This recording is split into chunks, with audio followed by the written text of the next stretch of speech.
Hello, it is March 9th, 2022. We're here in ActInf Lab GuestStream number 17.1 with Mahault Albarracin. And Mahault is a product director at Game Addict, a researcher at Versus Computational Phenomenology Lab, and finishing a PhD in cognitive computing at UQAM. So we'll have a fun discussion today. Feel free to write any questions in the chat during the presentation, and we'll have a great time learning. So thanks a lot for joining this guest stream and really looking forward to what you have to share. Yeah, thanks for having me. I'm really glad to be able to present this paper. We've submitted it and we're in the process of reviewing it. So it's a really exciting paper that I'm hoping we can get out soon. So today I'm going to try to go through a lot of big concepts and how they apply in active inference. And then I'm going to try to explain the nitty-gritty of a generative model, how to make a simulation, and then what are the takeaways and limitations. I'm going to try to keep this quick. If you have any questions, feel free to ask them, and I'll take anything as it goes. So let's begin with the main concept here, which is confirmation bias and conformity. This was the starting point of our research. We were thinking with my co-authors, which are Connor Hines and Daphne Demakis and Maxwell Ramstead. We were trying to think through what leads people to see the world in such a way that they have a hard time then reconciling their view of the world with other people. And so it went back to the practice of exchanging ideas, sharing concepts and values between different minds, which is a fundamental process. It really allows humans and other living agents to coordinate and basically operate socially. By sharing ideas, individuals, communities can really pursue their pragmatic goals. So basically, get food is one of the pragmatic goals you might want to optimize for. They improve their understanding of the world. And then we notice that humans are compulsory cooperators. Human individuals and survive based on the predication that they have access and they can leverage the bodies of accumulated cultural knowledge. Over the course of evolutionary history, humans have developed an exquisitely sensitive capacity to discriminate between reliable sources of information from unreliable ones, which seems counterintuitive in the age that we're at, but you have to understand how far we've come before we got to the arms race towards misinformation. So the epistemic process, as I just said, it's really not without flaws. Humans are not computing machines. They're not perfect. They mostly use heuristics. They process information by reasoning to limit the consumption of energy and facilitate rapid decision-making. That's the basis of survival. For example, confirmation bias implies that all other things being equal, individuals will prefer sticking to their own beliefs over changing their minds. It's easier for them to potentially change their model less than if they had to really all the time constantly deal with the volatile model of the world. There's a lot of research about confirmation bias and its relation to cognitive dissonance. We really don't like cognitive dissonance. We don't like feeling like the world is not what we understand it to be. And when we're faced with information that conflicts with our core beliefs, we do, in fact, experience cognitive dissonance. The tolerance for cognitive dissonance tends to vary across individuals. So there's people who can really tolerate a wildly volatile world and they accept that they don't know things and they accept that they could be wrong. And then there's personality types who are much less likely to take this dissonance and are more likely to try to avoid this dissonance. And so confirmation bias in this way has a social influence. Individuals will prefer sampling data from their in-group and will seek to confirm their own ideas by foraging for confirmatory information from their in-group. This ensures that they have access to like-minded allies, and they choose to belong to communities where their deeply held beliefs are promoted and shared. This limits the cognitive effort that is already expended in the foraging of information. This in-group delivery also influences how strongly information is integrated. So if a group membership is important for the individual, they'll tend to integrate way more information that comes from someone they believes the same things as them. For instance, you can think of news sources and Fox News. So people, it's not like people from different aisles don't know what the others are saying. They just tend to take what their preferred channel says and completely ignore what other channels are saying, even if they've heard it. So the confirmation bias is echoed by another heuristic, and we're talking about conformity. So that's the need to cohere with the beliefs of one's in-group. So it's kind of a push and pull, right? I want to be in a group of people who are like-minded, and I want to believe the same things that I believe. Therefore, going in a group of people who are like-minded is the best way to do so. I also don't want to be kicked out from the group because the group has access to a lot of resources that is very good for me, right?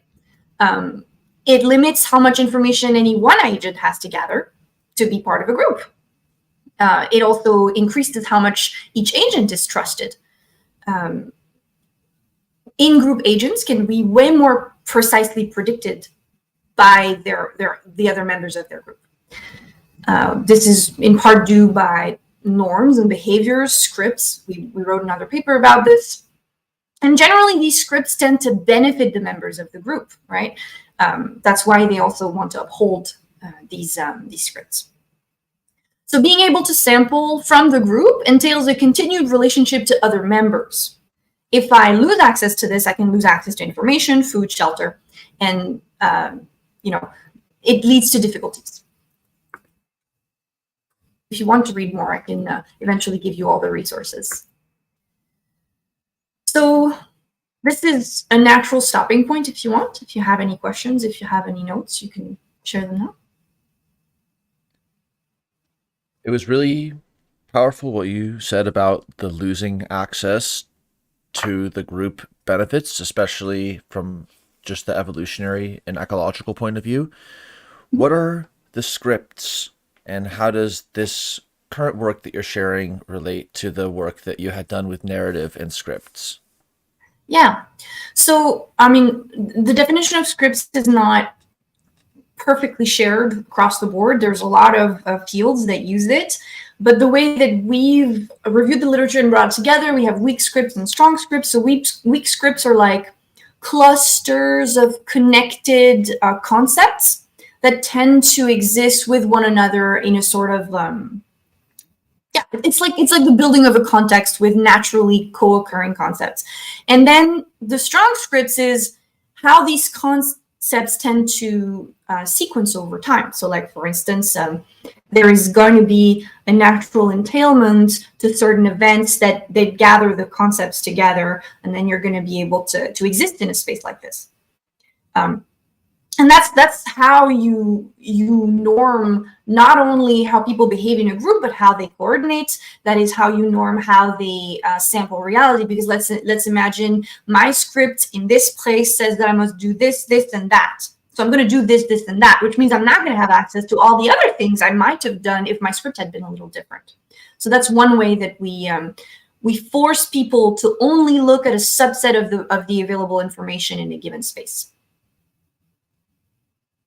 Cool. And then how did it relate, or how does this research build upon what you had done those few months ago? Right. So the previous paper had formalized what a script means in terms of active inference. And basically, you as an agent with your niche predict what you're supposed to do next. So it puts a strong emphasis on your available policies and the way that your policies are shaped. And then you're going to tailor your prediction error on the response of the niche. And so then you're going to get to this sort of sequenced patterns of synchronization that reinforce each other, right? So the more I get the right pattern, the more I'm likely to get good reinforcement, and therefore I'm going to, think that this is the right pattern for this group. And this is going to shape the niche so much so that if anyone even wants to or tries to enact something different, they may just get so much prediction error that, people just will push back on it, and you're going to stay within this sort of manifold that has, this center point that gets all the states in. But the way that we're using this research to build on the previous one is that we understand that a script takes many forms, right? The weak version of the script is really something you could call an ideology, right? So if you take all of my weak scripts, really what this is how do I map my observations to my states? It's really what it is, right? And so this new research is saying, well, agents are going to map things differently, and thus they're going to end up into different groups by simple virtue of mapping things so differently that eventually it makes no sense for them to try to interact with one another because they couldn't synchronize anyway. So that's how this builds upon the previous research. Cool. Does that make sense? Yeah. Please carry on. Okay, so we've discussed confirmation bias and conformity, and we've discussed how they mutually reinforce each other. So to save energy, confirmation bias leads to agents being drawn to groups that validate their opinion and increase the probability of behavioral and epistemic conformity, right? So believe the same things. And they form the basis of information spread. So agents spread information through media and through connections to one another, given a network structure, right? And the spread of ideas and behaviors serves local and larger scale coordination. This is very much based on the work of Maxwell, who has effectively discussed how active inference works across scale in nested Markov blankets that eventually build and become one another. So similar norms and coordination can be understood as synchronization, which lowers the cost of information flow. This increases the certainty of the message being spread, as well as the quality of its reception. So just right there, this increased certainty, this capacity to spread messages, this quality of reception, you can see already how this might lead towards better synchronization, right? Because more certainty means you may have less attention to give to one thing in order for it to happen, and you can start thinking about other things and start specializing in other areas with this certainty staying up, right? The message will be more intelligible to group members who share the common set of codes, and agents who are more likely to integrate new information if it fits better with their understanding of the world. So one example of optimization of message passing includes hashtags. They have been known to be heavy carriers of information in echo chambers. They're used in partisan ways to reach people of similar mindsets who understand what the hashtag means and understand that this is a signal for them to interpret what's being said in the light they want to interpret it. So the spread of information is optimized through hashtags as pseudo-metalinguistic categorization markers. That was a lot of words, but really what it means is just that we see a hashtag, we know what it means, we know it has a lot of meaning without having to have a whole text for it, which is great for Twitter, right?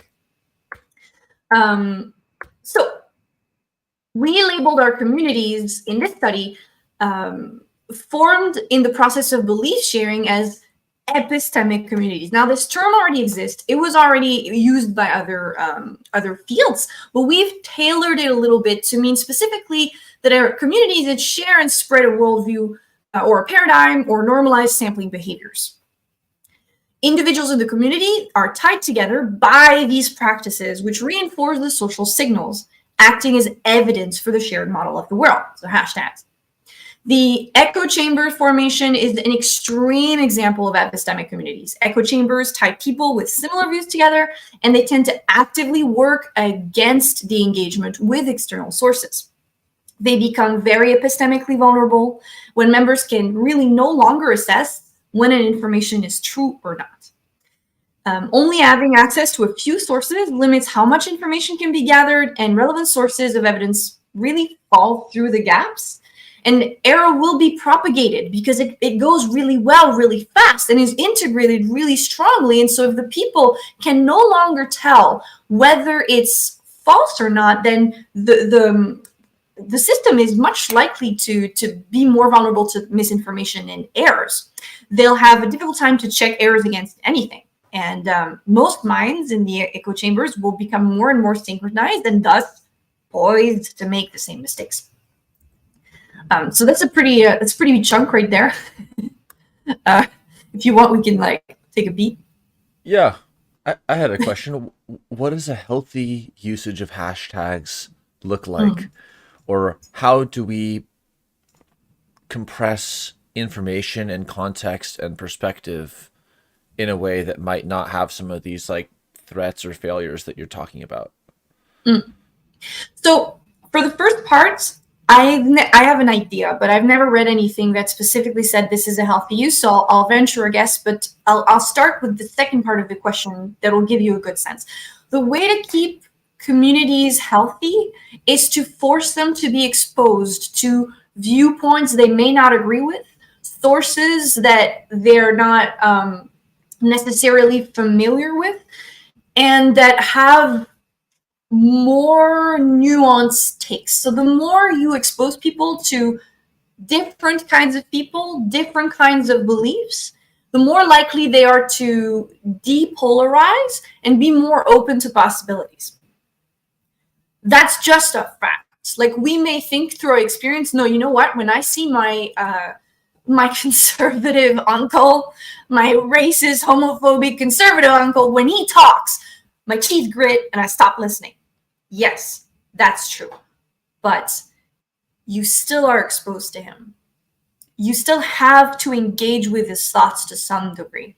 And so your reaction to push him away, that's a natural reaction. And you might actually do it, but if you're never ever exposed to his thoughts, you will never be able to actually, first of all, really know whether they're not true, because you've never engaged with them, right? So that's one thing. So the guess about the hashtags is maybe try to research hashtags that are not part of your community, and try to reach people who may not normally listen to you in a language that is potentially less polarized. So if you really want someone, the best example of this is, she's a YouTuber. She's amazing. Natalie Wynn, do you know her? Not familiar right now. The thing is, just I don't remember the name of her channel, but she basically specialized in philosophically deconstructing conservative talking points in a way that steel-manned them and didn't just destroy them on a sort of, value-based basis. It was more like, let's take these points, let's remove everything that actually really isn't true and take the kernel of truth in there and understand it through their eyes and reinterpret why this might actually still be wrong, but not in a way that was demeaning. And she reached a lot of people this way. She reached a lot of conservatives who were like, wow, okay, no, you know what, I get it. And it was very effective. So I think that's the answer to your question. Cool. Carry on.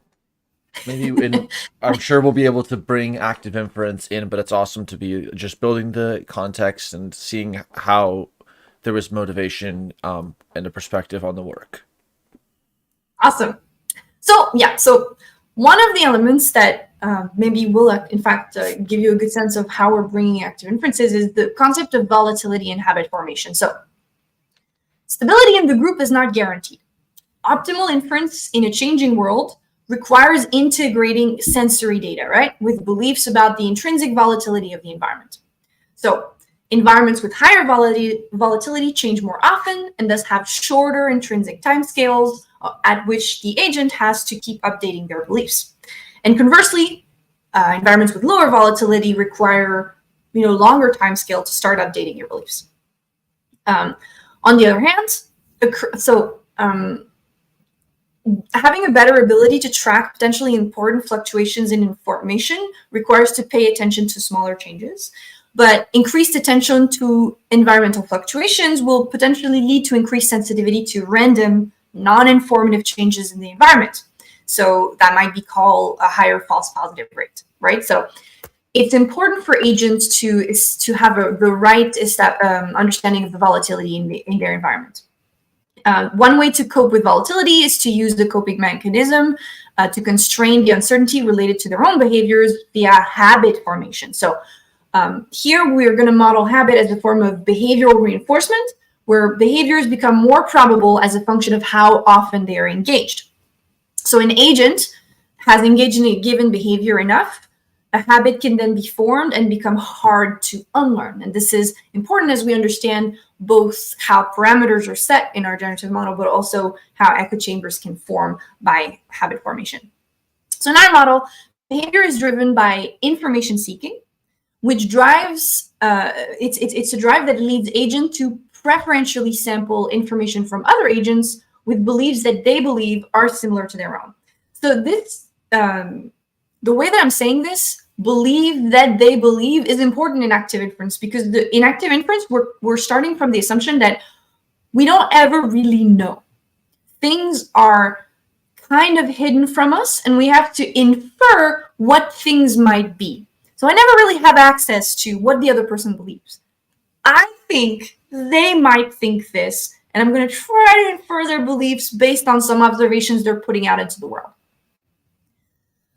Okay, now we've coined that down. Let's start with active inference. So we're getting to the meat of it. I'm going to do a very short intro to active inference. If you already know, great. If you don't, then this is going to be very informative. It's a biologically motivated framework that rests on first principles of self-organization in complex adaptive systems. So self-organization part is probably the most important part here, because active inference is potentially less interesting for rocks, for instance, because they tend to self-organize a little less. I'm pretty sure we could effectively use it for larger models of astrology, but astronomy. But effectively, what you really care here is for things that tend to fight entropy. So it's premised on the notion that internal states of any biological system are statistically insulated from the environment that generates sensory observations. So basically, they have an inside and they have an outside. And so they engage in inference about the causes of what gives them sensory states to really behave optimally to keep fighting entropy. So biological systems entertain a generative model of the latent environmental causes of their sensory input. So latent because I don't know really what causes it. I can only infer. So it's a little different from reinforcement learning or reflexive behavioral algorithms. Because actions taken under active inference are guided by these internal beliefs. In themselves, they are optimized with respect of an internal world model or a representation of the world's causal and data generative structure, what we call the generative model. Agents in active inference represent their own actions in their generative model. By performing inference on both hidden environment states of the world and the consequences of their own actions, they can select behavior which first achieves their goal or fulfills preferences, and second, reduces uncertainty in the agent world model. So this is where we get to the epistemic part, right?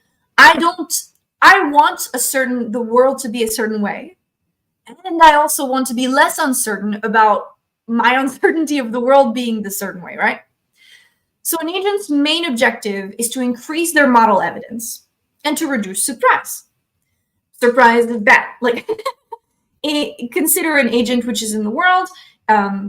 If I want to predict myself surviving, I want to see things which are likely to make me survive.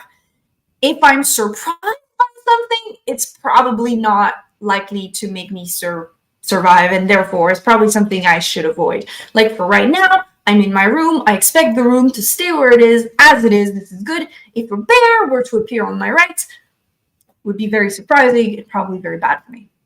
So processes like learning, perception, planning, and goal-directed behavior emerge from this single drive to increase evidence for the agent's generative model of the world. So far, so good. So the agents never directly act on sensory data, but they change their belief about what causes that data. This is a core step in active inference. It consists in optimizing these beliefs using a generative model. It's also known as Bayesian inference or Bayesian model inversion. This inference answers the question, what is my best guess about the state of the world, given my sensory data and my prior beliefs? I don't come into the world not knowing anything. I have some basic beliefs about what's going to happen, and then I'm getting observations and I make predictions about what might happen, and then I act on those predictions. This follows Bayes' rule, where the optimal belief about hidden or latent variable, given some sensory data, is called the posterior distribution. If you want, I can keep going into that, or I can skip that entirely. but basically, you basically calculate the probability of something given something else. In active inference, perception, the generation of a best guess about the current hidden states of the world, is formalized as the computation of a posterior distribution over some hidden states. And action, so the active part of active inference, is the computation of a posterior distribution over policies. And policies are just a sequence of potential states of the world. Okay, so now we introduce the actual model. Is it clear so far? Is the active inference part pretty clear? That's awesome. You hit on many great active pieces. The only piece that really I wanted to mention was the difference between the observations, like what was said, and then the hidden hypothesized cognitive states. It opens up a space between what happened and why somebody said that. And so that comes up all the time in epistemic communities. What did the author mean by those words, or what did the person mean by saying that? And so that's why the context is so important, and ActInf gives a framework that might help us model that kind of a scenario. Exactly. And I mean, this is exactly where we're trying to go with this research, is that right now we want to model how people tend to have different views of the world, but the underlying phenomenon here, and we're going to try to dig more into that, is that, or the hypothesis anyway, is that there is a literal different mapping between an observation and a state, which means for the same thing being seen by two different people, we're going to infer two very different things.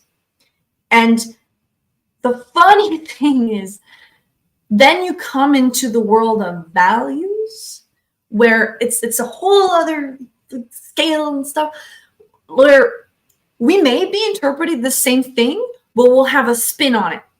And that spin being like, no, I know what he meant, I just fundamentally disagree with it. And this is how we get into the web, these scripted webs of conceptual spaces where you see these graphs of concepts being connected, but at some point there's a rift.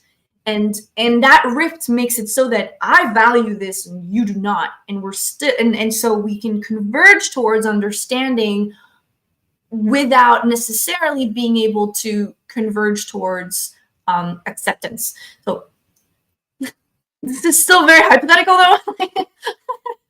So one other note on what you just said there, it's like the difference between an orthodoxy and an orthopraxis.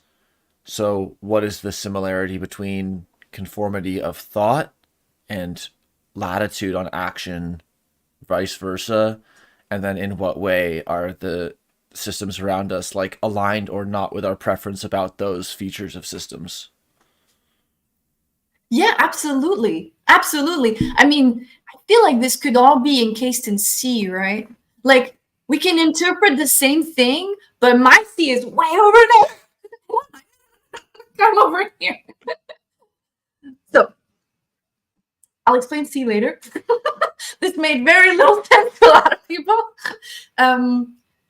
So let's introduce the model a little more.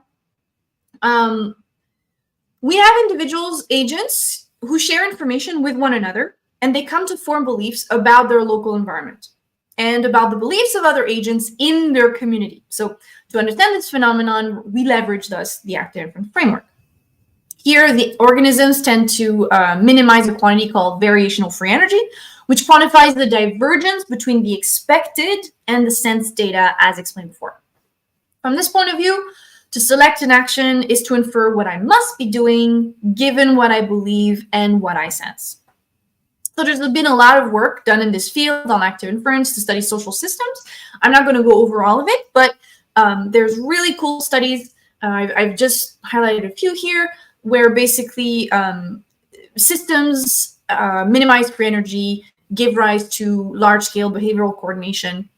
Much of the work, though, is still theoretical. So it'll be interesting to see how experimental work can delve into this. I know Jonas Mago, Ridi Pitia, and Maxwell Ramsted are doing a lot of work on this. I think Lars Sensved as well is doing some cool work on this. I'm just throwing out names. So at first glance, it might appear difficult to model a phenomenon like confirmation bias using active inference formulation. Why? Because remember, our agents are supposed to be guided by the principle of maximizing Bayesian surprise or salience, which requires to constantly seek out information that is expected to challenge one's world, right? Because the more surprise I consume now, the less likely I am to be surprised later, right? But information gain is subjective. Epistemic value, or the Bayesian surprise or information gain, is always an expected surprise from the point of view of the agent. It's in relation to the agent's set of beliefs or generative model. And because of this subjectivity, the informativeness of epistemic value or epistemic value of an action can be arbitrarily far from the agent's expectation. So taking advantage of this, we give agents what we refer to as epistemic confirmation bias by building a prior belief into the generative model that agents are more likely to sample informative information from agents with whom they agree a priori. And this a priori notion is important. So agents will sample agents with whom they agree under the belief that the agents are more likely to provide higher quality information. Oh, there you go. This has a key difference with some traditional opinion models. So there's been a lot of opinion models out there, not a lot with active inference, but definitely a lot with traditional approaches. And so the implementation of bounded confidence to motivate polarization is usually hard-coded in the agent's ability to perceive and thus update their beliefs. In our model, polarization is motivated by the positive effect of confirmation bias and is thus directly in the agent's model of the world. This allows agents to get more evidence about their environment if the information comes from another agent that shares the same worldview. They're implicitly motivated in their generative models to gain more evidence about the world if it confirms their pre-existing beliefs. Also, agents normally in traditional models can directly perceive the belief state of other agents, right? Directly perceive, that's the key here. But in our model, we believe this is unrealistic because we only infer the beliefs of others, and thus agents do not have direct access to each other's belief states. They infer the belief states and change them through observation. There's been a few recent papers that began to build Bayesian models of opinion dynamics, which are motivated by the Bayesian brain hypothesis. A crucial point that distinguishes approaches like active inference and planning as inference from the generative Bayesian approach is the notion that actions themselves are inferred. Behavior is cast as the result of inference, specifically by sampling actions from a posterior distribution over actions. So actions are selected in order to achieve goals that minimize future uncertainty. and to maximize a lower bound on Bayesian model evidence. So we're using this to supplement the goal-directed aspect of policy inference, which is driven by the expected free energy. And this becomes habits when the prior over the actions becomes inflexible, right? So if the prior over actions becomes so strong, it's just always going to be that, right? This prior is learned over time. And in the context of opinion dynamics, it can lead to a propensity to continue sampling agents that have been sampled previously. So it's this idea of choosing action through inference in accordance with the minimization of uncertainty. It's a powerful modeling technique because through the choice of policy inference, one can encode various social behaviors like conformity, habit formation, hostility, and indifference. Here, we really only did habit formation because we had to focus, but eventually this could lead to very, very powerful modeling tools for social inference. So I can stop here before I launch into the hypothesis. Awesome with active inference. Let's keep going. Awesome. So we have 3 hypotheses. The first one is that we cast confirmation bias in active inference as a form of biased curiosity, in which agents selectively gather information from other agents with whom they agree. Epistemic confirmation can mediate the formation of echo chambers and polarization in social networks. But we also believe that confirmation bias, epistemic confirmation bias, and network connectivity will modulate the formation of polarized epistemic communities. Hypothesis number 2 is we consider the effect of agents' beliefs about the volatility of their social environment. So we try to see how beliefs about social volatility impact their sampling behaviors, and which itself may interact with epistemic confirmation bias. So we hypothesize that beliefs about less quickly changing social environments will increase the likelihood of polarization. And hypothesis 3, we hypothesize that we can model selective exposure effects and conformity through habit formation, which emerges through Bayes optimal learning. So we show that agents will begin to sample only those who belong to a peculiar epistemic community. A greater learning rate for habit formation will lead to clusters within the network, amplifying and quickening the formation of echo chambers. So, the model. This is a multi-agent active inference model. A group of agents update their beliefs about an abstract binary state that represent 2 conflicting ideas and the opinion states about these ideas. Each agent also generates an action that is observable to other agents in the context of digital social network. We're using the Twitter linguistics, but this was, we basically tried to replicate distributions that were found in previous studies on Twitter. Over time, each agent updates a posterior distribution or beliefs about which idea is true, and as well as a belief about what a connected set of other agents in the network believe. So basically, what do their neighbors believe? And both of these inferences are achieved by observing the behavior of other agents. Agents can only observe the behavior of one agent at a time, so they have to pick who they want to look at. All right, the generative model. So I can go into detail if you want, but this is pretty. I know it looks like a lot, but it's actually pretty simple. These encapsulate observations, right? So this is the observation about what I'm tweeting, who I'm looking at, and what they're tweeting, right? And then the A matrix is mapping the probability of a state having caused this observation. So we have states about like what is the ID true or not? Is it ID 1? Is it ID 2? This is a bit blurry, but basically like which neighbor am I looking at, and this one is who am I looking at, and what do they believe, right? So it's pretty simple mapping. Here you have D, which is the priors. So what do I believe about the world before having any observation about the world? And then B is the transitions, right? So how are the states likely to succeed one another? Here you have the policies. So what kinds of actions am I likely to take to bring about this succession of states? And C are my preferences. So then there are other terms, but they're a bit more complicated, so I'm not going to go into them. But basically, these are the main things you have to know about a generative model. So I'm going to skip real fast because there were little arrows and I could explain more, but man, just yep. All right, so here, each active inference agent in the multi-agent simulation is equipped with the same generative model. A single agent observes the action of other agents. They form beliefs about an abstract binary environmental states, and then they choose actions which themselves are observable to other actions. The focal agent consists of two simultaneous choices, an expression and an observation. So basically, what am I tweeting and who am I looking at? An agent can only observe one neighbor at a time.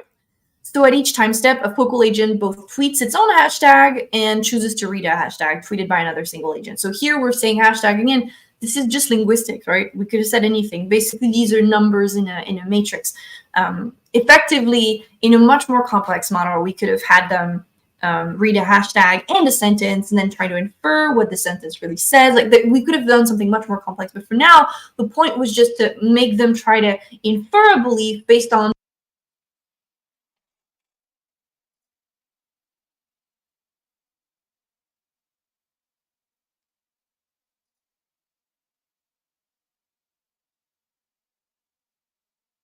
Hmm.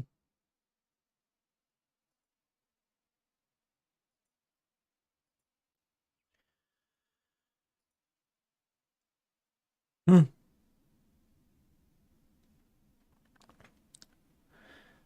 I hope Mao will rejoin, and then we'll continue.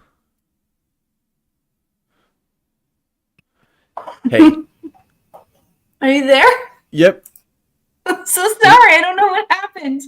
Oh, we get all kinds of surprises. We prefer surprises here. You can reshare and just continue. It was only a few seconds, but it was great. You know, when you say the right keywords, and then the internet short circuits, it happens. All right. Well, I don't see you anymore. I don't oh know yeah, if I'm anything here. is. No, I'm here. Don't worry. I'll share my screen again. Yeah. Awesome. Actually, can I? No, let's just go with this. Okay. Can you see my screen again? And I'm back. Is everything cool? Great. Great. Wonderful. We're back in the game. Where did it cut off? Because I don't know if I kept talking for a minute. We heard observing one neighbor at a time, like, and then how you could have modeled more complex interaction effects with like multiple artifacts. Yeah. Right. Okay. Awesome. Okay. Cool. Yeah. So now let's explain the hidden states. So what are the states they're trying to infer? S idea. So it's basically a binary variable ID1, ID2. Is ID1 true? Is ID2 true? Meta belief, which is the particular neighbor's beliefs about which of the ideas is true. So does my neighbor believe this or that? The tweets, so what am I tweeting? And who should I attend to? Which neighbor am I attending to? So this was actually very complex. Daphne and Connor did an amazing job here because we wanted to change the number of neighbors. And so the matrices had to grow in relation to how many neighbors there were, and they did. It was beautiful the way that they did this. So shout out to Connor, who's obviously a genius, and Daphne as well. So now let's discuss control states. So control states are which of the states can my agents actually act upon. So here it was the tweet. So I can decide to tweet, #1 or #2, and I can decide to look at neighbor, 1 through K. Now, observation modalities, what can they see? They can see their own tweets. And this is important because the thing is, oftentimes you have to have a sort of identity mapping between your observations and your states so that the states can be taken into consideration in the actions. So here, you have to know what you're tweeting. You have to know what your neighbor is tweeting. And you have to know who you're attending to, right? Pretty simple. Okay. Now, the likelihood. So, in a POMDP, in a generative model, we have to describe the likelihoods that determine how hidden states relate to observations, right? So the entire A array is a set of tensors with one subtensor per observation modality. Each modality-specific likelihood tensor is a potentially multidimensional array that encodes the conditional dependencies between each combination of hidden states and observations for that modality.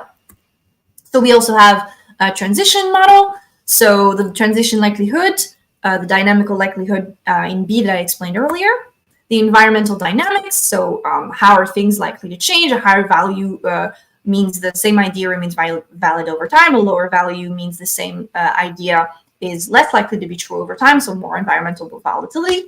And then the dynamics of whether my neighbors are likely to change their ideas of the world. Then the next component here is the generative models of the priors over the observations. So in discrete active inference, we represent these as vectors C, D, and E. So goal-directed action is motivated by appealing to a baseline prior over observations. So that specifies the agent's preferences. So that's the C I was talking about earlier. What do I want to encounter in the world? What are the outcomes I'd like to see? And those usually act as kinds of rewards. Then there's the prior over hidden states at the initial time step, which is the D vector. It encodes the agent's beliefs about the initial state of the world before having made any observations. And in the current model, we make the prior over control states an empirical prior parameterized by the link function denoted by the ET vector. So I'm not going to go too much into this, but basically this implies that the prior over those control states corresponding to tweet actions dependent on the posterior of the idea. So basically your agents are always going to tweet exactly the same as they believe. They're not lying, but they could, right? We could change that. So habit learning. Under active inference, learning also emerges as a form of variational inference. So it's not an inference over hidden states, but rather over model parameters. So the parameter inference is referred to as learning because it is often assumed to occur on a fundamentally way slower timescale than hidden state and policy inference. In this model, we use habit learning to model the development of epistemic habits. So as I said, the tendency to resample the same people. And so they simultaneously infer which neighbor to attend to based on the prerogative to minimize expected free energy. And they also continuously learn the habit based on the frequency with which they attend to a certain neighbor. All right, the actual simulation. So in a given simulation, we had several agents, but we didn't always use the same number of agents. We were very limited by computational constraints. We would have wanted to make something much larger, much bigger to really model an actual social media, but this is very computational heavy. In the future studies, we may try to increase the number of agents, but for now, we tried to stay between 12 and 30 agents. Again, same model for each agent. At each time step, agents simultaneously update their belief and take an action. Each agent's observation are a function of its own actions at the previous time step, as well as the actions of a selected set of neighbors at the previous time step. So not everyone is connected to everyone. So I don't need to see everyone all the time. Each agent has a fixed set of neighbors, where the particular neighbors are determined by a randomly chosen network topology. Okay. All right, so focal agents with a higher ECB believes that tweets are more reliable if they come from neighboring agents that believe to share the same opinion, right? So like-minded people. The inverse social volatility is a parameterized focal agent's beliefs about the stochasticity of the social dynamics. The learning rate is associated with updating the habit vector over neighbor attendance. And network connectivity is the way that individuals are connected to one another. It's pretty simple. So these are the parameters that we tweaked during the simulations. You'll see that they tend to interact with one another, and they're related to the hypotheses we formed initially. So this figure is really cool. It visualizes opinion formation in a single active inference agent and shed light on the relationship between inverse volatility and epistemic confirmation bias. We use a simplified 3-agent setup here, so we just were trying to test something. At each time step, the focal agent chooses to read a hashtag from one of its 2 neighbors, and the 2 neighbors are not actually active inference agents here. They're just part of the generative process, their sources of sequence of discrete hashtags and who tweet hashtag 1 or hashtag 2. And as you can see, higher epistemic confirmation bias induces a positive feedback effect where the focal agent comes to agree with one of its two neighbors with a higher certainty as, it tweets the thing that it believes. Even if it's exposed to a sequence of hashtag over 100 time steps, the agent receives the observation, and here below each subplot, the heat map shows that the temporal evolution of the probability of sampling neighbor 1 versus neighbor 2 over time shows that it clearly goes towards the one he started it prior with. The beliefs in more meta-belief volatility lead to higher posterior uncertainty about the idea, but it still eventually leads to, believing in the same idea you initially started. So, okay. Now, this is much more informative as to the actual phenomenon. And you can see here that we have two very interesting phenomena: consensus and polarization. They emerge when simulating the network. We can see that every agent is generated by the action, the observations of every agent is generated by the actions of other agents.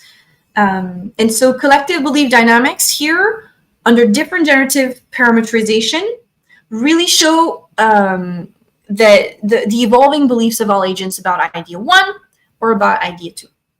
In panel A and D, we see polarization, where two subset of agents end up believing in two different levels of the idea hidden states with a high certainty. So you can really see, like, they go very far. It goes 1 or 0. It's not like 0.6. No, it's really 1 or 0. They're really certain. And panels B and C, on the other hand, shows consensus, where the whole network converges on the same opinion by the end of the simulation. This really showcases the rich phenomenology displayed by collectives of active inference agents, which validates our model, really, alongside known opinion dynamics model, and that was really able to replicate distributions that we were trying to converge towards. Do you have any questions? Yeah, maybe go back to the slides. Mm-hmm. What kind of dynamics might result in persistent diversity, or not just the absolute consensus or absolute bifurcation, but like you said you didn't see there to be a continuum of like people who aren't sure. So what kind of parameters or what kind of cognitive mechanisms would facilitate that? So lower epistemic confirmation bias for sure would potentially lead to more variety. We would look into network structure eventually. Lower habit formation would definitely help as well. As you can see here, it's and also higher belief in volatility. So if you believe that volatility is high, you're going to keep sampling a lot of people because you do believe that uncertainty is going to continue arising, right? So these are three parameters that would really lead to more diverse and less polarized beliefs in some ideas. Because it's so interesting how you captured like the two things you can do on a classic social media platform, which is decide who to follow and then kind of at a finer scale who to pay attention to, even though it's also partially like put in front of you with the feed and the algorithm, but also it's a little bit of agency in like what you pay attention to and who you follow at a slower time scale, and then how you act and how that modifies the epistemic niche. And some people follow a lot and act little, and vice versa, and different people's cognitive models get updated in a different way despite having access to similar platform affordances. So these are really great points. In future studies, one, you might want to see how the niche responds. So right now that they're crafting their niches simply as a function of who they're talking to, right? But you could also model the algorithm screwing with you, right? So the algorithm knows you're looking for this, so it's going to cut some things from you. And so you like, for instance, one way we could have done this is the niche could have determined, well, okay, well, you're listening less to this, so I'm not going to cut that connection. I'm just not going to let it be broadcasted to you right now. So that's one way that the algorithm works, right? It basically selects things, it puts in your feed, even though the people aren't gone, they're still there, you just see them less. So that's one way we could have done like a relationship with the niche. And as you said, yeah, we could have modeled different kinds of behaviors for people who are more lurkers, right? How do their beliefs change if they're not showing? So that's one way that eventually we're going to be able to model like influencers. If they're people who potentially broadcast to a lot of people, and a lot of the other people don't broadcast as much. So the beliefs of these people are going to be super influential as opposed to the beliefs of these smaller people who are much less influenced. So that's, I mean, there's a lot that can be done. It's really cool. But yeah.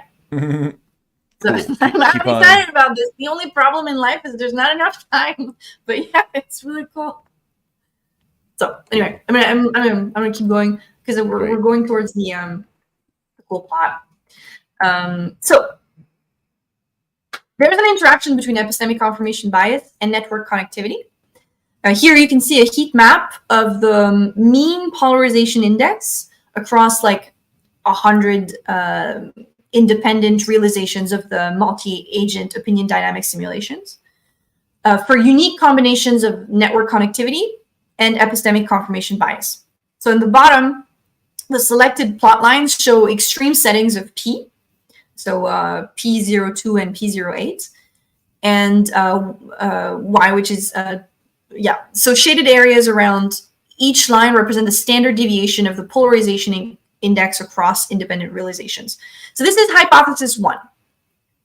We investigated hypothesis 1, or how epistemic confirmation bias, so Y, and network connectivity P determine collective formation of epistemic communities. We systematically varied both epistemic confirmation bias, so 15 values for epistemic confirmation bias, tilling the range 3 to 9, and network connectivity, so 15 values for P, tilling the range 0.2 to 0.8 in networks of 15 agents, and over 100 different realizations of each conditions for 100 time steps. So it's really a lot. It's really a lot, but the results are beautiful. And so we were trying to see how higher epistemic confirmation bias in sparse network might drive the emergence of epistemic community through the formation of belief clusters that are both dense and far apart in belief space, right? So they really believe different things. To assess the emergence of epistemic communities or clusters, we define the polarization index, which measures the degree of epistemic spread in a system. And so a high value of P, so close to 1, indicates more spread out beliefs and implies clustering in echo chamber formation, whereas a low P implies the network agents have similar beliefs about an idea, or less diversity or less polarization. So it shows the effects of varying epistemic confirmation bias and network connectivity on polarization. It is clear in the first column of the heat map that highly spread out beliefs can occur at all values of epistemic confirmation bias in the presence of a sparse connectivity. Denser networks, in general, reduce the risk of polarization as seen by the drop-off. So how increased epistemic confirmation bias can still counteract this effect to some extent by marginally bumping up the risk of polarization. So this is a really interesting result, but it comes back to what we were saying earlier. A dense network means there's a lot of people who you can see the opinion of and who may not agree with you. So you have more access to people's beliefs. Sparser networks means you're very quickly going to fall into an echo chambers because you're going to cut off some people you don't want to listen to, and then boof, you have no more connection with these people. There we go. So in this one, you see another heat map. So these are really noisy. We're sorry about that. We redid them for the reviewers, but they're not ready. So they're pretty noisy, but I'm going to help you make a little sense of them. So here you have a heat map of the polarization index for 225 combinations of inverse belief volatility, so that's hypothesis 2, and epistemic confirmation bias precision. So the above right heat map, I don't know if I'm pointing to the right. Yeah. So is the heat map of the reattendance rate for 225 combinations of inverse belief volatility and epistemic confirmation bias. And below left, it's a line plot of the most extreme rows of the polarization heat map. So below right is the plot line of the most extreme columns of the reattendance heat map. So For hypothesis 2, we modeled behavior under different values of inverse social volatility to see how it would interact with epistemic confirmation bias. We swept over epistemic confirmation bias and social volatility, and we measured the reattendance rate and polarization index for each configuration. It portrays a complex picture of the relationship between ECB and inverse social volatility. In the case of high volatility over meta-beliefs, agents are driven to periodically reattend to neighbors in order to resolve growing uncertainty about their beliefs. You can see a higher average reattendance rate. Interestingly, there seems to be an interaction between reattendance rate and epistemic confirmation bias, such that in the presence of both high volatility and low epistemic confirmation bias, the reattendance rate is maximized. So they'll reattend the same people, even if they have low epistemic confirmation bias, because, you know, they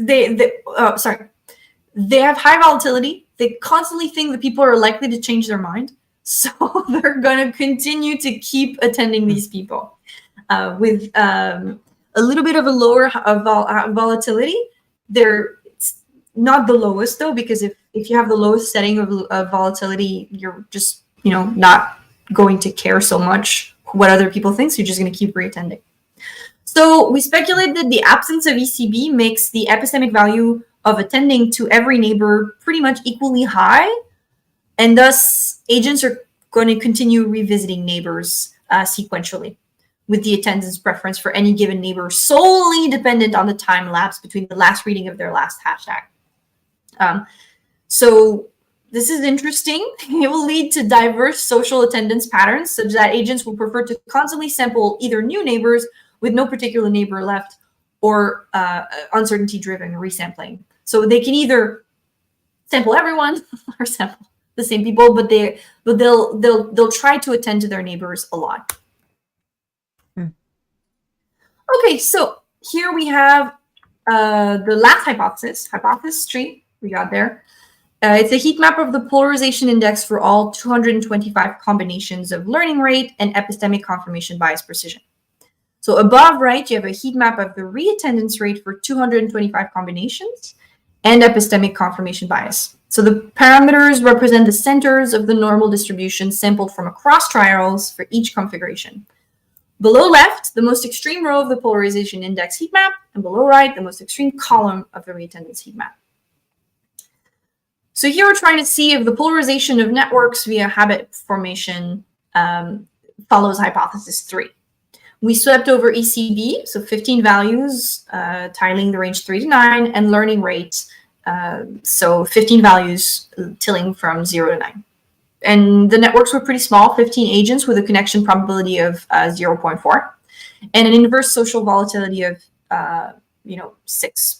And as before, the same idea, so 9. So ECB was again normally distributed with a fixed mean and a variance of 1. So we sampled from a normal distribution, and we eventually lowered the variance, and it gave us much better results. But the learning rate was fixed for the condition to really understand what the effect of it was. The learning rate incentivizes agents to reattend to the same neighbor by forming a habit. This competes with the epistemic value of attending to a new neighbor with unknown beliefs.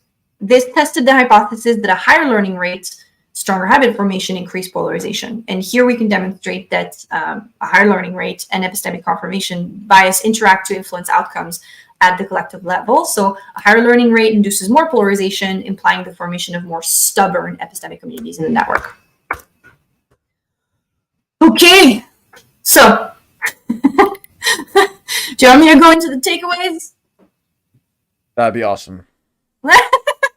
Okay, so here we showed confirmation bias as an epistemic phenomenon. Agents have biased beliefs. We saw that ECB confers a higher weight to information that comes from peers, and that can lead to a bad bootstrap. We find that opinion dynamics heavily depend on network density. This was not counterintuitive, but the way that it happens was a little bit counterintuitive.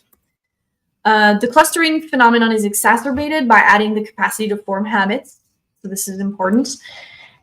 We found that ECB, the presence of habit formation, exacerbated polarization due to the formation of echo chambers or tight communities of agents that only read each other's hashtag. And the contributing influence of beliefs about social volatility to exploratory social sampling leads us to consider the role of norms in social settings. If an agent is incentivized via epistemic value or curiosity to pay attention to neighbors whom they are uncertain about, their social group could be a source of constant surprise, as long as their beliefs about the neighbors are constantly fickle. So in other words, even in the presence of a group of like-minded peers, thank you. Good burritos, I guess. Burrito niche modification, the best kind of niche modification. I know, right? Ghost brings me burritos. So we expect that increased beliefs about social volatility leads to repeated reattendance of peers amongst one another. Okay, we have limitations in this work. As I said, very low number of people. We only modeled beliefs of two exclusive ideas. It would have been maybe more interesting to have more, and we would have wanted to notice the emergence of similar but distant subcommunities as well, even if they're not already connected. So yeah, that was all of it. That was all of it. Cool work. Really fun to hear about. Nice. Well, if anyone's watching live, they can ask any questions. Otherwise, what would you like to start off by talking? Like, when you present that, for what audience, what do people often ask about?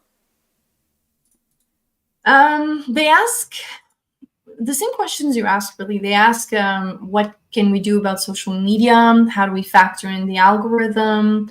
How this ties into misinformation. I guess this question we haven't really talked about, the notion of misinformation. So that's something you're interested in? Let's hear about it. Yeah. So misinformation is kind of a tricky question, right? Because you'd think that misinformation would be, if it doesn't agree with us, if it's about something we don't agree with, we cast it instantly as misinformation. And in fact, we tend to fall very heavily for most sources of misinformation. The only thing is, we fall for misinformation that tends to reinforce our view of the world. So even if it's part of a sort of conservative, if you're more liberal, more I forgot the word for not conservative in the US, but if you're more left, if you're seeing some piece that's been crafted by the right, but it kind of confirms your view of the world, you're more likely to integrate it.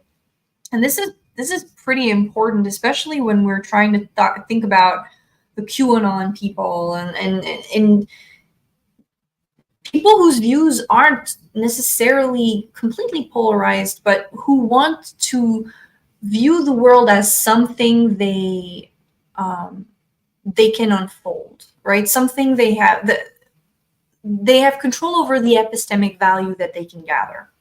And so they're being fed information which feeds into that sort of meta view of the world, that they can understand the hidden truth about the world. And so this becomes a sort of pool, where it doesn't really matter what I pitch at you, so long as it gives you this sort of sensation that you have access to something that others really don't, and therefore you now understand the structure of the world a little better.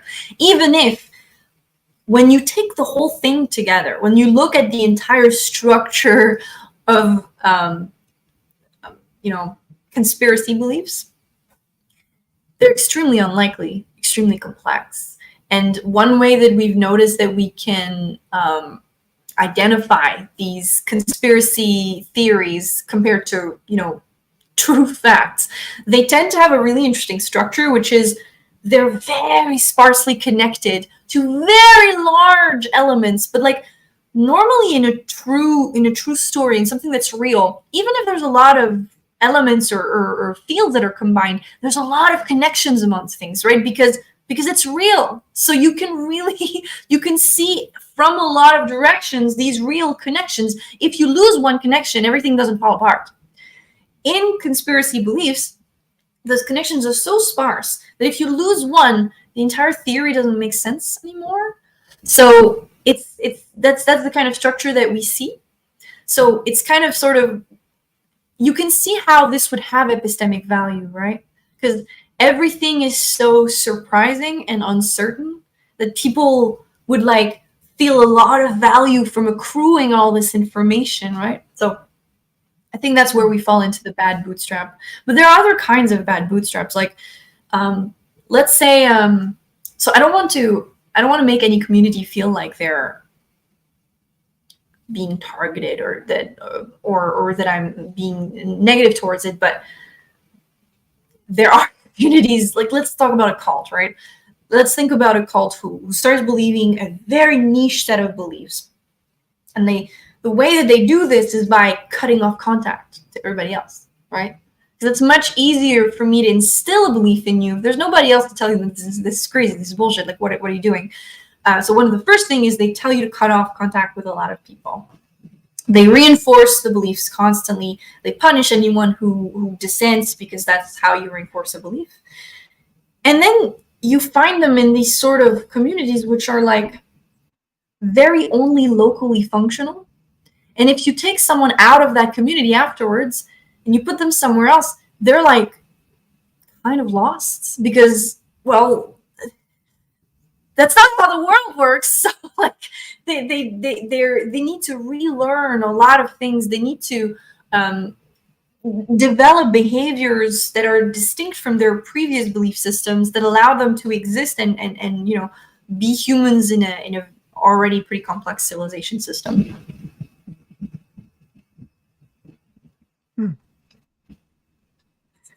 That was very interesting about the resilience of the meta view. So how do we use active inference to study these different phenomena? Like, how do you connect the nodes and edges from the graph, the generative model, the cognitive model? How does that visualization representation connect with like the phenomena that we want to model? I mean, that's the standard question, isn't it? Like, that's what we're working on at the Computational Phenomenology Lab. I have a theory, but it's not like, it's still being developed. But my sense is you're going to start treating events as observations, right? And you're going to start treating, so you're a node, you're here in the graph, and everything around you is a sort of observation. And you're trying to determine layers in the graph which become states, right? So you're going to move across the graph by trying to predict effectively what is the next state, and trying to see if this new thing that you're going to observe matches with the state you're trying to see. And so so that's just how you move in the graph. And then the way that you're going to establish what is true or not, so that's one way to do it. There are other ways, right? There's also swarm beliefs and stuff, but like one way to do it is, well, how much can I predict from this node? How much is actually connected to this node? And if we take this structure again of like the graphs which are sparsely connected and don't allow for any connection to be lost, you're going to start seeing that there's going to be a lot of dense connections between concepts. And it's going to be very easy for you to sort of find your way through the graph and be like, well, I can go there and I can go there and I can go there. And try to make predictions about the next potential nodes given these two that you, or these three that you already have, right? I have these three things and I know everything's sparse, it's densely connected. I can go there. It's easy. And if I go there, I don't lose any connection to anything else. So that's one way. Another way to do this is agents are going to start forming beliefs by observing real life or reality. And agents who have a lot of observations about the world are likely to, have a more accurate model of the world. So the more they make predictions about things that eventually happen, the more we can give them a reliability rating, right? So like this person sees a lot of things, one, and two, when they say something, it tends to happen. So we give them a high rating. And then, the agents talk to one another and sort of like coordinate their beliefs. And eventually there's going to be this dude over there that, says green and everybody else says right. It says red. And it's like, well, the probability of this green being true, like there's a high surprisal there. The kicker is there's a high surprisal, so we're giving it a lower reliability rating. But if it does end up happening, well, then the value is, it is much higher as well, right? Because we reduced a lot of variational free energy here. So like I think that's how we're going to get to these two things combined with the graph leading to the nodes that you can connect together and the agents with reliability ratings that swarm towards a true belief are ways that we can integrate these things, I think. Cool. The first mode you had, I kind of wrote down, it was like dense connections, ideas that have grounding, good maps for territories, more stable territory, more effective map. It's like in a family, if you went to someone else's family reunion, you shouldn't be too surprised that any given two people know each other because there's kind of a coherence or there's a prior about the density of that network. Whereas if the network's very sparse, then the coherence of it is susceptible to single facts being wrong. So you kind of pointed to like where a thread will be tied, well, this person knew that person, and then this money was sent here. And then it's like, if even one of those things weren't true, then the whole contraption is fallacious. And then like the dense connections have an element of conformity to them because you have an intrinsically validating world model, like the epistemic network of epicycles and that way of predicting how the planets moved. And then you have insight from outside that goes against the conformity bias, the prior, but that can be how the community can move into a new space. So we can't have like just novelty driven, like simply different is better, but we can't have simply the same is better, which puts us in this active inference situation, which is why it's so cool to see epistemic modeling like you have all done. There's something really interesting here about the optimal space around which you start, computing the right amount of information. So Mark Miller is working on this. Alex Kiefer is working on this as well. I know that we're working on it with also Alejandra Syria, Bruno Lara. So like, there's this whole group we're working on, like, what is the optimal computation space, right? And so this is truly the question you just posed. Should I stay exactly where I am, or should I try consuming error? And I think that's the beauty of groups, and this is where we sort of fall into what a group is in terms of a Markov blanket, right? So in the inner spaces of a group, you'll have people who are less likely to start consuming error. They're just like, they're just staying within what's being done, and that's stability, right? And then towards the external parts of the group, there are people who are more connected to other groups, right? And then who can start consuming error. And this, because the internal parts of the group are very densely connected to one another, because, they're an in-group, this error can be passed in. Like, it can be consumed in a way that is efficient for the group to deal with through this, like, sort of blanket. So the real question becomes, like, what's an active state? What's a sensory, like, a state at the level of a blanket for a group? But you can start to conceptualize it as, like, your influencers and your lurkers, right? Like, the lurkers consume information and the influencers promote information, and then this whole thing becomes sort of like, there are people who just consume what this one dude says, and there are people who just, like, push out information, and then maybe they take a little bit of information, but they have like, this sparse network of people who are like people who are like 90,000 followers, but they themselves follow 3.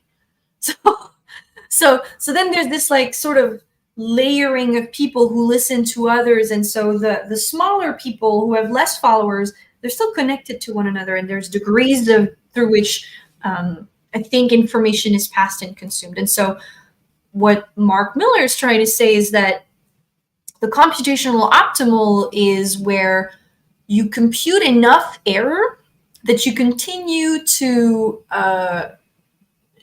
grow in your sort of fitness landscape. So you're still learning about things, you're still discovering, but you're still stable enough that no error is going to topple you, right? So because you have all these other people here who keep your group relatively stable, you know that consuming a little bit isn't going to like destroy your group, right? It's like it's like, think of a polycule. Like we know we're in love. This new metamor is not gonna like break our shit up, so it's good, right? So that's I think what allows like this sort of large scale coordination among groups is that there are people who are like specialized in consuming the error and who can only do this because there are other people who ensure there's resources being produced for them. Yeah. Cool.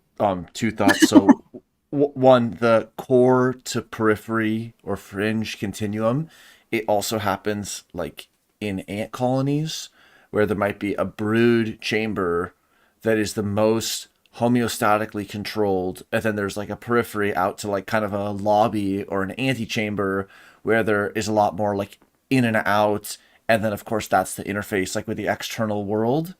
And so then there's analyses with tracking of like where the ants go, and so there'll be some whose distribution spatially is more like the top parts of the nest or just the entry room and a little bit in, and there might be another one that spends more of its time towards the core and then it goes a little bit out. But that last piece you said, like, what roles contribute to colony or epistemic community stability or collective open-mindedness or resilience? Like, those are such critical questions that people frame qualitatively every day. And so it's just really cool to have the conversation and open it up to many different perspectives about what roles do play in communities, and then try to use the model to follow up and describe complex situations rather than like constraining to what communities can be or how they can regulate. Yeah. And there's something beautiful about active inference here, right? Because we can literally potentially measure or predict what might be an optimal state for a group given the free energy that the group can consume, right? So if we can understand how this consumption of error can be distributed over the group, or at least can be absorbed, we can say, well, listen, we don't need to destroy your QAnon group. All we need to do is give you a little bit, like enough in the right distributed areas so that you guys integrate it on your own and potentially shift without us having to further push and potentially even polarize. Like, one of the worst things you can do with one of your QAnon family members is antagonize them, because then they isolate and they're gone. You're never finding them again. Like, they will be lost to that thing, which will consume them. And it's not just true for fringe groups. It's true for a lot of groups where we rely on that community for survival. As we said, like, there's a lot of communities out there who need to stay tight knit because, well, it's beneficial for them to be tight knit. So let's say we're like a city, right? And I mean, there's nothing wrong inherently about being a city. And what you want to do is to try to prevent a catastrophe, right? But we can't. We can't all be researching the types of catastrophes that might happen, and like someone's gotta, make bread, right? So you start having these people who you can predict over time that I don't have to think about this. I don't have to pay attention to this scale because I'm paying attention to this, and I know that they can rely on that. So my model of the scales makes it so that my role is super clear and allows for others to make these predictions, right? So I think, I mean, it's not fully realized yet, and there's a lot of work to be done still. But I feel like we have it. It's right there. It's right there. Here's something that kind of makes me think about, like, the city is enabled by specialization and all these other features. What are epistemic infrastructure projects? Like, what are the thankless or thankful jobs that people do, like moderation, governance, care for themselves and for other participants? Like, what are those infrastructure tier roles where it's like, this is building the road, so we have to contextualize how well this shop does in light of the effort to build the road and the community that contributed there. And so it kind of like opens up the idea of attribution and community in like very generative space. Yeah, so I feel like it would be difficult to say that there is a very clear distinction in any given infrastructure, right? So like every field has people who innovate. Every field has people who just stay on tradition. Every field has people who just provide. Like it's not just like bakers just provide, right? There are people who innovate in bread. There are people who think of new recipes or think of new ways or try to bring the same recipes to different parts of the world. So like it's more distributed than that. But I really do think that these structures kind of self-emerge, right? So like we all kind of have that's not true. I'm not gonna make that broad thing, but I do believe that there's a natural instinct to try something new once you have the certainty that shit isn't gonna fall under you, right?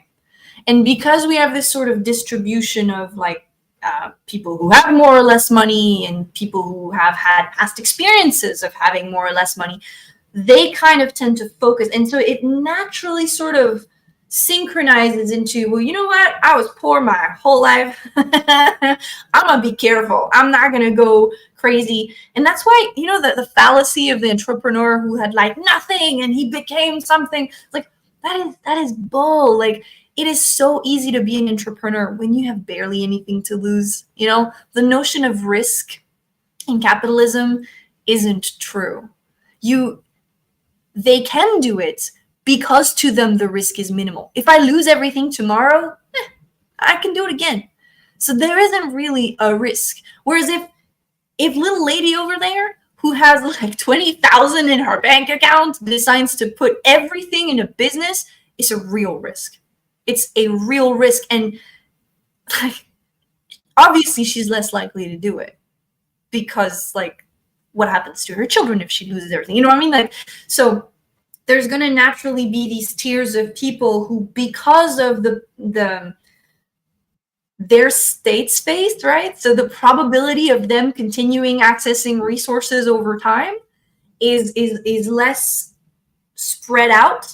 They have to stay concentrate on this, and by virtue of doing this, they also keep producing value and resources for people who tend to accrue this and thus have more leeway to try shit out and innovate. I mean, there's a reason that it's so easy to go to university when your parents are rich. Like, obviously, if you parents have the means to support you, you're going to try and continue studying longer and longer. And it's much harder if you have to support yourself. It's not impossible, but it's so much harder. So anyway, yeah, capitalism. Well, to connect it to active inference, you kind of brought up the situational risk sensitivity and how that relates to someone's experience in their situation.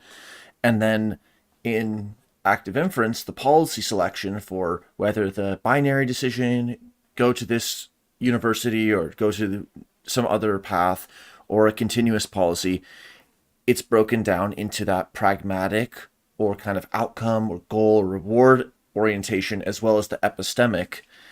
And so what happens when people don't have to have anxiety or find out epistemically about how they're going to get pragmatic reward for their action? And how does that move us beyond the sort of like Web 2 engagement maximization relationship with platforms where there's a very specific generative model, generative process relationship, and it's based around like a behavioral summaries of the person's time spent on the site or like their spending or something like that, versus like taking the cognitive reins and saying, we want to have lower anxiety and we want people to be exposed to different perspectives or some other preference for platforms that's specified using an active inference framework. There was a lot in there. So I'm going to try to. So think of the generative model always like generative models aren't one scale, right? There's scales on scales on scales on scales on scales. And what happens when you go across scales is that your state's at one level, becomes the observation at the next level, and then it embeds and embeds and embeds. Okay. And then the embeddings can sort of like, again, track into one another. So I'm here and there's the bear. So I'm going to stop focusing on you, which is a higher level. I'm going to focus on directly this right now. And there's the bear, and I'm going to focus on the bear. But eventually the bear goes away because I was having an hallucination. And suddenly I can go back to a higher level and start monitoring other things and notice, okay, well, you know what? This lasted a long time and maybe I should be cooking because I'm going to get hungry. So I'm going to, slowly navigate the scales of where I'm supposed to put attention based on how the free energy is rising at a given point in the scale. All this to say, for the web or for monitoring or for resource attribution. What am I really trying to do? What I'm trying to do is to make sure that a person never has to feel like they're constantly putting out fires. So anxiety is that, right? Anxiety is the constant belief that you're like peaking everywhere and you have to pay attention to everything. You're hypersensitive. So let's lower that. Let's feel like you can start like giving a little bit more attention to a longer time frame or even a shorter one, but just on the moment, because like all of the parts of your model are pretty certain. Like there's not going to be a fire. So like I have certainty across all my scales, and I'm going to start paying attention to just this now. And like I don't need to give too much to my model. How do you do this with monitoring? Well, with monitoring, you're like, well, look, given this trajectory right now, and given this personality type, and given like what we know already about her, she's going to freak out in about 5 minutes about X. And I'm monitoring this. So before she freaks out, let's give a little reminder about this. Or like actually through IoT or whatever, let's start something. Like my dream is like in the morning, I wake up and my breakfast is like started. Like nobody's starting it for me. It's just starting.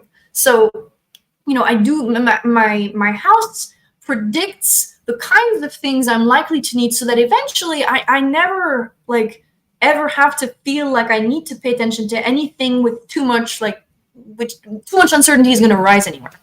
I'm not sure I answered your question exactly, but I feel like I'm going in that direction. There's the preparing your breakfast when you wake up, and there's sort of the cybernetics 1.0 version, which is we have a prediction about what time you're going to wake up, and then we're just going to do it like setting the thermostat. We're going to just prepare it for it to be ready at this time. And then this is kind of taking that physical biofeedback layer to another level, but also what should we epistemically forage for in the morning? How do we experience that sleep-wake transition in a way where like we wake up and sort of like sharpen or become more vigilant and focus on the things that matter and that have impact, and then at the end of the day sort of have some unwind or some sort of relaxing process so that we can move into a healthy sleep? There was there was this. I'm watching a lot of YouTube lately, and What's YouTube? it's like there's this one dude who tried to replicate a billionaire morning, right? It was striking what the billionaire does in the morning, and which is basically like, I'm gonna do all this shit to make my body feel better and all that great. And then he did this stuff to think about who he wanted to be today and what kind of qualities he wanted to embody. And it's like, yo, I got to think about not missing my bus, or whether I'm going to freeze my ass outside, or whether, I might get fired if I get late. Like, do you see what I mean? Like, my concerns, my direct epistemic concerns in the morning are vastly different from what that dude has to care about, because everything that I'm talking about, he's certain about. Like, he has no qualm about it. He does not care. Like, so how might one sort of shift this? Well, I feel like there could be structures that we could put in place in order for someone to not feel like they have to, feel that. But also maybe a focus. I know it seems hard to say, but maybe a focus on the things that he has to focus on would potentially limit the sort of,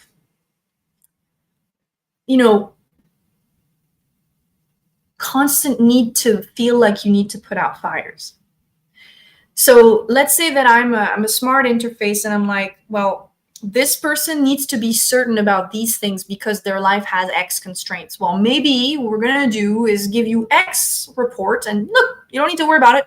It's there. You have that information. Now, what about you tried to think about things that are longer scale? What about you tried to think about things that if you had nothing else to care about, you'd start thinking about? So, maybe these are the sort of epistemic foraging that would lead people to a slightly more peaceful life. But maybe I'm coming from a very privileged place, and maybe this is completely unrealistic. So you'd have to ask people who are much less privileged, might have a different view on this question. Awesome points. Just in our last few minutes, like, what are you going to continue to work on, or what are you excited about, or what do you want to talk about or ask? Anything you want to talk about. Well, I mean, you mentioned your paper, but we never got to it. Would we have time, or? Sure. So with a handful of co-authors, we wrote a paper about using active inference to study specifically the epistemic community of science. And so we, as a group, read and shared your paper on epistemic communities, and then took the idea of like this epistemic entity. And now we've seen active inference entities be at different scales. That's several years and many different things we've talked about there, including the narrative scale. And so we thought, well, how could we model the scientific epistemic ecosystem? How could we do a systems description of the scientific ecosystem? So like the entities, like the person, but also the lab, the university, the DAO in the case of decentralized science, or like Web3 or open science. How do we model the active entities? And for the active entities, eventually flesh out a cognitive model like you've presented today, but also include the informational entities, which map not onto the adaptive active inference agents, but the mere active inference agents. So we can still model the paper as like an entity, but it doesn't have any policy selection that it can engage in. Or like a code can engage in limited policy selection when it's used by a computer system. And so the goal was to develop an ontology, the AOS, the active entity ontology for science, that would be able to link up natural language descriptions. Like, I sent a message to my friend.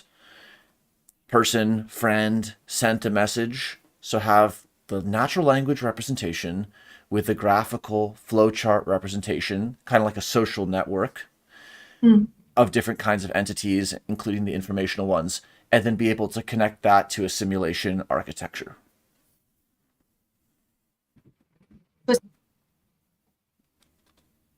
So sorry you cut off. That's why. Oh, So, okay, so you were going to try and simulate agents using your ontology?